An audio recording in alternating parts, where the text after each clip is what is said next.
good, y'all. It's just due because I woke up kind of late and forgot my mic at home, as well as my tripod equipment. We are here at the Los Angeles Convention Center to check out the Super Cinco Lowrider event. I just thought it would be a good opportunity to show you what this event has to offer. But first, I'd like to take you back to Los Angeles in the late 1940s, where the lowrider culture came into fruition. It was an era of tailored fashion, over-the-top music, and even more over-the-top cars. We just won World War II, and people were rushing to the harbor and parading the streets to see their brave and valiant soldiers come home. To most of America, this was an era of entertainment, bright lights, and post-war patriotism. But to those who could see past that facade, would realize that the glitz and glamour of the time was only a mask to hide one of the biggest problems in our country's history. Racism towards minorities was an issue that plagued the US, and to some extent, still exists today. For a long time in our past, white people and minorities were considered separate beings. They couldn't eat on the same table, drink from the same fountain, and even play on the same park as white people, forced to work in underpaying jobs just to find themselves in homes far from suitable to live in. More than often beat, insulted, and even killed for the color of their skin, and the aggressors, so long as they were white, faced zero repercussions. And when the minorities that fought in the war came back expecting praise for their efforts, they were instead met with booing, insults, and public humiliation. It was this oppression that led to a cultural uprising for minorities of all races, but for the Latino community, some of its fruitions came in the lowrider movement. Despite these troubling times, Latin soldiers would use their post-war money and mechanical training to invest into cars and modify them in a way that would act as a counterculture to the American standards of the time. They would take cars such as the Cadillac DeVille, Pontiac Torpedo, and Cadillac 62, and modify them by lowering their cars till their bumpers were just inches away from the ground. This was achieved by cutting the coils of the car and on top of that, putting weight in the back to give it that squatted look. While the predominantly white hot rod trend of the time was focused on being fast, this post-war movement made it a statement to drive low and slow. But that's not all. A few years prior, around 1942, Latinos, most predominantly the youth, adopted a new type of fashion in the form of the zoot suit, a type of suit made popular by the African Americans in the 1930s. Men wore baggy dress pants, a long coat with wide lapels and shoulder pads, a watch chain, and a wide-brimmed hat often wore with a feather on the side that they called the tando. While the women wore V-neck sweaters, long coats also with shoulder pads, dark lipstick, stockings, platform heels, and a bouffant. And they called themselves the Pachucos. Pachucos would continue to grow in popularity amongst the Latin American community, but not without their own share of troubles. Law enforcement were quick to judge what they called zoot suiters, labeling them juveniles with the ability and intent to kill. This needless hate towards the Pachucos would continue to amalgamate to the Zoot Suit riots. Starting in June 3rd of 1943, a large group of U.S. servicemen would take to the streets of East LA to harass, beat, and strip any Mexican American they saw wearing a zoot suit. They would find Pachucos, which tended to be around the age of 12 and 13 years old, and proceed to beat them with clubs, and when they didn't have the strength to fight back, strip them down and burn their suits. Just a mere 2 days into the riots, and they failed to find enough people with zoot suits, so they decided to raise the stakes and start an all-out assault on the Mexican-American community. It wasn't just the servicemen that were involved either. White civilians would step out to find Pachucos from all across the county, from downtown LA to Watts, and even taxi drivers offered free rides to rioters, taking them to where the hunt was taking place. They made sure that no Latino or Latino was safe from the racially charged wrath. They even went as far as stopping them in the middle of traffic to pull them out of their cars and ruthlessly beat them. This massacre would continue until June 8th, when the servicemen were finally denied exiting from their barracks. Shortly after, the production and tailoring of zoot suits were banned in direct response to these attacks. But when the late 50s hit, the Pachuco movement would evolve into something far greater than anyone could have foreseen. In the 1950s, California decided to crack down on tuner culture as a whole, passing a series of laws that would ban modifying your car. The most notable being CA Vehicle Code 24008. This code made it illegal for any car to have parts lower than the wheel's rims, which was quite obviously an attempt to ban the practice of lowering your car. This would have been the end of the culture if it wasn't for one man and his father. In the same year the practice of lowering your car was banned, a car customizer by the name of Ron Aguirre found a way around this law. Using hydraulic pesco pumps and valves, him and his father fabricated one of the first hydraulic suspension systems. This allowed drivers to raise their car while strolling by the cops and drop it when the coast was clear, with just a flick of a switch. It was then that the term lowrider was born. With the invention of the hydraulics, lowriders could do more than just raise and drop. They could bounce, lean, rock, and even dance. From here, the lowrider would continue to grow in popularity and significance. During the Chicano movement in 1965 that fought for equality, equal pay, and political rights, lowriders could be seen leading the rallies and protests. The amount of cars used to make lowriders expanded as well, with the introduction of the notorious Chevy Impala, Lincoln Continental, Monte Carlo, and so much more cars of the time. Lowrider clubs were formed to detract from the idea that there were criminals and gang members. Some of the most notorious including the Imperials, one of the OGs in the game, who started in the early lowriding days of 1965 and still continue to run till this day. And an even older one called the Dukes, who are often accredited as the first lowrider group ever, starting in 1962 and also running till present day. And in the 80s, all the way to the early 2000s, they would become mainstream icons when rappers like Eazy-E, Dr. Dre, Too Short, Cypress Hill, The Game, and so many other heavy hitters in the rap game referenced them in their songs. During this time, the African American community would make a lowrider culture of their own, adding their own style and flavor to the mix.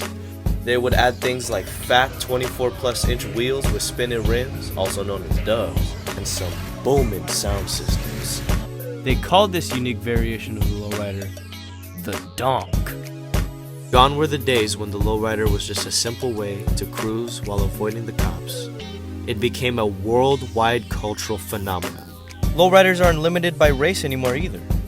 Everyone is invited to create, customize, and show off their own ride. Even law enforcement started to make their own lowriders. Today, lowriders can be found all across the US, and out of all places, even Japan. And due to its increase in popularity, lowrider shows such as this one were also created. But I don't think it's enough for me to just tell you about these cars. Allow me to show you. This is Tiny Mike Jew goes to the Super Cinco Lowrider Festival.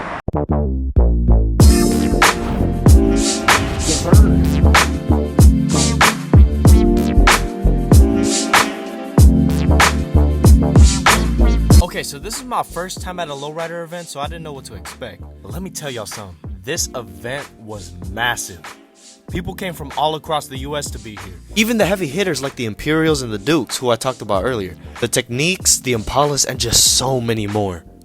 Aside from the cars, there was a whole merchandise area where you could get a ton of Chicano and lowrider souvenirs. They sold everything from lowrider RC cars, clothes, signs. There was even a tattoo shop there, like what? There was live entertainment as well. They had a DJ and live performances. And the food? I personally went to the Tacos El Patron truck and got tacos dorados. Shout out to Tacos El Patron, because that shit is smacked. Anyways, back to the cars. The amount of detail and theming people put into these lowriders is crazy. Even the ones that are basic are nothing short of beautiful. And I'm not exaggerating when I say these are literally rolling pieces of art. And another thing, I don't know about y'all, but when I think of lowriders, I think of the classics, like the Impalas, the DeVilles, and the Monte Carlos. It was only when I went to this event that I realized how diverse the lowrider community really is. There were lowrider bikes, lowrider baby strollers, lowrider trucks, a lowrider made from a Suzuki Samurai, and a lowrider from... I'll give you time to guess. That's right, it's a Nissan fucking Sentra. Like, I'm not shooting shots on whoever made this. This thing is sick, but like, huh? Okay, I'm gonna keep it a buck with you. As much as I'd like to show you every car that attended this event, we'd literally be here for hours. Like, it already took me more than 2 weeks to get this video out. So instead, I'm gonna give you guys my top 10 favorite lowriders from this event. What's good, y'all? It's Editing Jew here. Like I said before, I really did not know what to expect when getting into this event. You know what I'm saying? I kind of just point and shot everywhere. I didn't really get too into detail into specific cars that I liked as much as I should have. Excuse me. Damn. Sorry.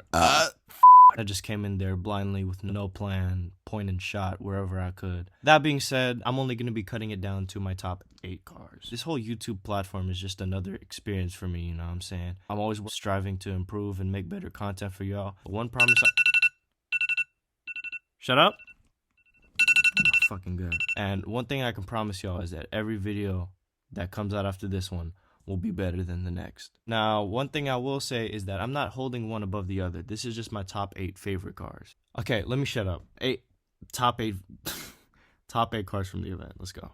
Alright, so first up on my list is the Purple Crush, which is a 1971 Chevy Suburban made by the Techniques. It's a beautiful car, but it doesn't truly stand out till you see the back. This thing has a matching stroller, a big old sound system, and screens on the inside of the car. On some Pit My Ride type stuff. Up next is the Vicente Fernandez, a Lincoln Continental made by the family jewelers. This thing is just beautiful, man. From the pinstripe design all around the car, to the glittered candy paint on the windows, frames, and headlights, to the fully engraved engine. One thing I couldn't figure out though is why did they call this the Vicente Fernandez? Like, I see the Mexican influence, but I can't seem to put my finger on why they named this car after him. At number 3 would be the Mad Clown. This is a Chevy Impala that was made by, I don't know, I forgot to check, I'm sorry. Every part of this car is either covered in glittery candy paint or engraved. And under the hood is this super detailed clown mural with Pennywise in the dead center. Number 4 would be this red Chevy Impala. This one was made by a travel team from... Forgive me if I butcher this.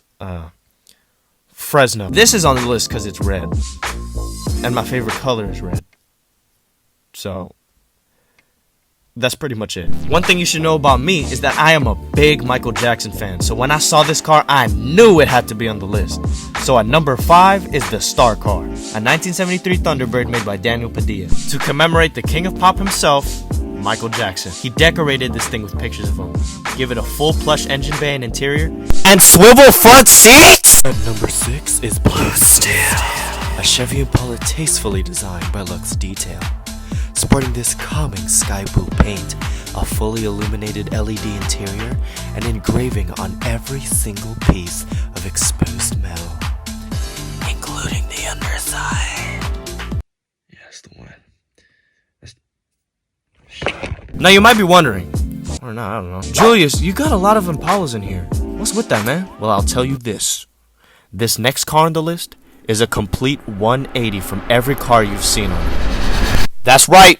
Number 7 on this list is the Suzuki Shark. Now, when I think of lowriders, personally, I think of the 50s to 70s American classics. So when I ran into this, it made my little Asian heart full of excitement. Deep down, I'm a JDM fanboy, so to see a Japanese car get the lowrider treatment, it brought peace and balance through my entire body. In all seriousness, this is a very tastefully built car. If the family of Danny D sees this, I just want to let you know, this is a beautiful final project. Last but not least is the Las Vegas, a Lincoln Continental made by Joe Ray. It sports this beautiful orange color and murals airbrushed by the notorious Mr. Cartoon. And a fully interactive interior. The dash is a poker table. The driver door flips down to turn into a craps table, and the passenger door flips out and turns into this thing. I don't really gamble, so I don't know what this is called. Regardless, the theming of this car is absolutely insane. And for being made in the 80s, this car aged extremely well. I can say that I'm nothing but happy with the way lowriding has evolved. But despite its growth in popularity, their identity remained the same. They're more than just statement pieces. They're an art, a culture open to everyone free from judgment, and most of all, a canvas to express the dignity and pride people have in their cultures and values. And no matter where you stand with these cars, good or bad, one thing's for certain. When you hear them cruising down your block, you can't help but to stare. at the rolling, bouncing, leaning piece of art that is the lowrider. Thank you guys so much for watching this video. I'm sorry if it took a bit long, but I really wanted to make sure I did this movement justice. That being said, I want to give a special shout out to the Imperials Car Club for peer reviewing my script. They took the time and effort to read through it and even gave me some extra information to share with y'all. And for that, I am very grateful. So Imperials, if you're seeing this, thank you. And I hope I did a good job of explaining the lowrider's history. If you guys want to see more videos like this, be sure to like, subscribe, and turn on notifications. And if you have any thoughts you want to share with me, leave them in the comment section below. Trust me, I'm always watching. But anyways, I love y'all, and I'll see you in the next one.